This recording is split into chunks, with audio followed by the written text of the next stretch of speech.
한국에서 훼손된 시신이 많이 발견된다는 영상을 제작해 업로드한 유튜버에 대해서 경찰이 수사에 착수했습니다. 경찰청은 이 같은 가짜뉴스를 일본 온라인에 퍼뜨리고 있는 한국인 유튜버 A씨에 대해서 엄정 대응할 예정이라고 밝혔습니다.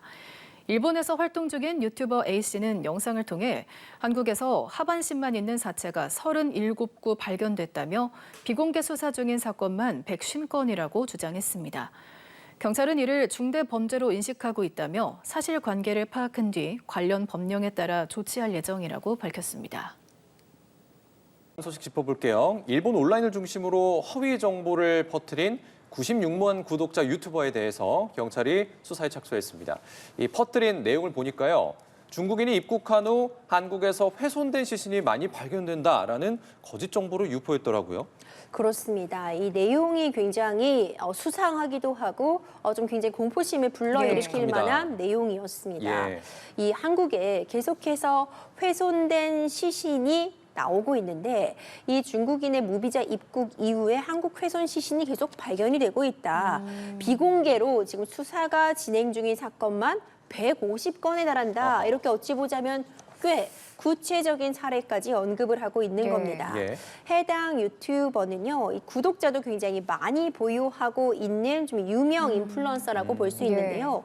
96만 구독자를 보유하고 있어서 이 파급력이나 영향력도 상당할 것으로 여겨지고 있어서 이것이 우리나라에 굉장히 영향을 줄 수도 있다. 한국에 방문하려고 하는 관광객들에게 지나친 공포심을 심어줄 수도 있고, 그리고 국익에 저해되는 발언이 있기 때문에 제재해야 된다는 의견이 힘을 얻고 있습니다. 왜 이런 행동을 한 건지 궁금한데 현재 경찰이 이와 같은 허위 정보가 국민 불안을 조성하고 또 사회 혼란을 초래할 뿐만 아니라 국가 이미지도 훼손한다고 판단하고 수사에 착수를 했습니다. 만약에 중대한 국익 저해 행위라고 판단이 되면 어떤 혐의를 적용할 수 있는 거예요? 만약 어떤 특정인에 대해서 콕 집어서 사실과 다른 내용을 적시하면서 이런 영상을 만들어 올렸다면 우리가 딱 떠오르는 게 아마 명예훼손일 것입니다. 그런데 이번 사안 같은 경우에는 조금 애매한 측면이 지금 어떤 특정인을 꼭 집어서 명예훼손을 하고 있는 것이 아니라 한국에 대해서 사실과 다른 내용을 공표하면서 한국의 국격을 떨어뜨리고 있는 그런 상황이 문제가 되는 겁니다. 지금 전기통신기본법 위반 혐의를 적용하겠다라는 부분들이 나오고 있는데, 그러니까 타인에게 손해를 가할 목적으로 이렇게 허위의 사실을 공시하고 있는 경우 이런 부분들을 좀 문제 삼고 있는 것 같고요. 지금 사실과 다른 내용을 지금 적시하고 있기 때문에 이런 혐의들을 적용해서 일단 수사를 좀 진행해 보겠다라는 이야기가 나오고 있습니다.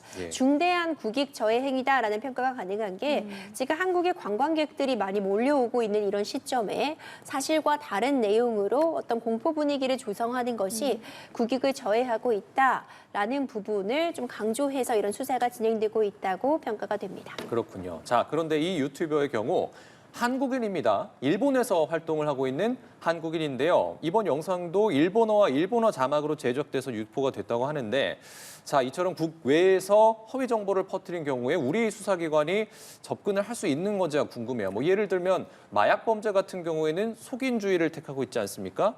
이런 범죄에 대해서는 국제 공조나 송환 절차가 가능한 겁니까? 그렇죠. 이제 한국인이라고 알려져 있습니다. 다만 이 해당 유튜버의 이제 국적이라던가 소재지 같은 부분은 경찰도 현재로서는 파악 중이라고 보여집니다.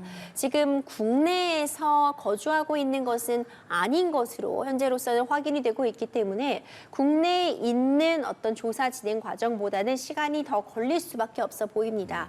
다만 이 해당 유튜버도요, 이렇게 사건이 진행됨을 이제 공개가 되고 이제 이런 관련 기사들이 쏟아지자 좀 입장을 내고 있습니다.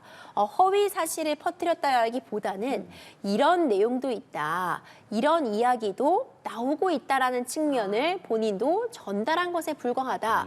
어찌 보자면 좀 강경했던 입장에서 훨씬 더 보수적이고 한 발 빼는 듯한 그런 입장을 내고 있는 건데요.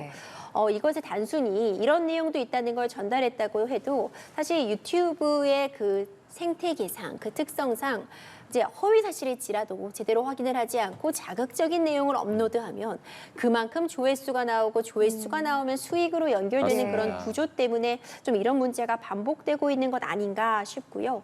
결국 일본에서 혐한 뉴스, 한국에 대해서 안 좋은 소식을 퍼뜨리려고 한 이런 부분들이 문제되고 있는 만큼 만약 정정할 부분이 있다거나 이 부분에 대해서 어떤 입장을 번복할 것이 있다면은 좀 빠르게 하는 것이 좋지 않을까 생각이 됩니다. 말씀 주신 것처럼 최근에 뭐 혐한, 혐중 이런 감정 등을 자극해서 뭐 수익을 얻는 유튜브들이 많아지고 있는데 이런 경우도 표현의 자유로 봐야 하는 건가요? 그렇죠. 사실 이런 이 방송의 생태계 조회수가 문제되는 상황에서 이런 표현의 자유와 이 배치되는 이런 부분들 항상 논쟁거리가 되고 있습니다. 최근에 국내에서도요, 이 부천역 인근에서 좀 자극적인 영상을 촬영을 하고 이것을 라이브로 스트림하는 것이 문제가 되면서 부천시 자체적으로도 이런 방송을 금해야 한다는 그런 홍보 영상을 제작해 올리기도 하고 예. 부천역 인근에 이제 말뚝을 박아서 이런 방송을 못하게 하는 그런 조치들도 취해지고 있는데 그때도 똑같이 문제될 수 있는 그런 부분들이요. 개인의 자유, 표현의 자유와 이렇게 이것을 하지 못하게 막는 것이 좀 충돌되는 지점이 있는 것입니다. 하지만 표현의 자유라는 것이 헌법상 보장되어 있는 기본권이라고 해도 기본권도 무한정 보장되는 것이 아닙니다. 그 역시도 정해진 절차와 방식에 따라서 이 행사가 되는 측면이기 때문에 전혀 사실과 다른 내용을 단순히 본인의 조회수를 높이기 위해서 다른 나라 내지는 다른 사람에게 충분히 이제 국익을 해하고 손해가 될 수 있는 부분을 공개하는 것은 표현의 자유의 행사의 범위를 넘어나는 것이다라고 볼 수 있고요. 예. 이것이 경우에 따라서는 손해배상 책임의 대상이 된다거나 추후 형사 책임의 대상이 될 수 있다는 점을 꼭 유념하셔야 할 것 같습니다. 그러면 그 표현의 자유 보호 범위 판단 기준은 어떻게 돼요? 보통 기본권이 제한이 될 때는 이 기본권이 제한하는 것의 목적이 정당한지 수단, 그 기본권을 제한하는 수단이 적절한 것인지 그래서 침해되는 그 기본권이 침해 최소의 원칙, 적절한 수준만 침해되고 있는 것인지를 보는데 이런 허위 사실을 표방하는 유튜브를 모두 금지하기 위해서 아예 개인 방송 자체를 금하겠다라고 예. 한다면 당연히 누가 보더라도 표현의 자유를 지나치게 제한하는 것이겠죠. 다만 알려지지 않은 사실에 대해서 이것이 마치 사실인 것처럼 엄연히 허위의 사실을 사실인 것처럼 확인된 사실처럼 적시하는 부분에 대해서는 표현의 자유를 주장할 수 없도록 하는 그런 대항 반항들이 제시되고 있습니다. 알겠습니다. 여기까지 듣겠습니다. 오늘의 사건 현장 임주혜 변호사였습니다. 잘 들었습니다. 고맙습니다.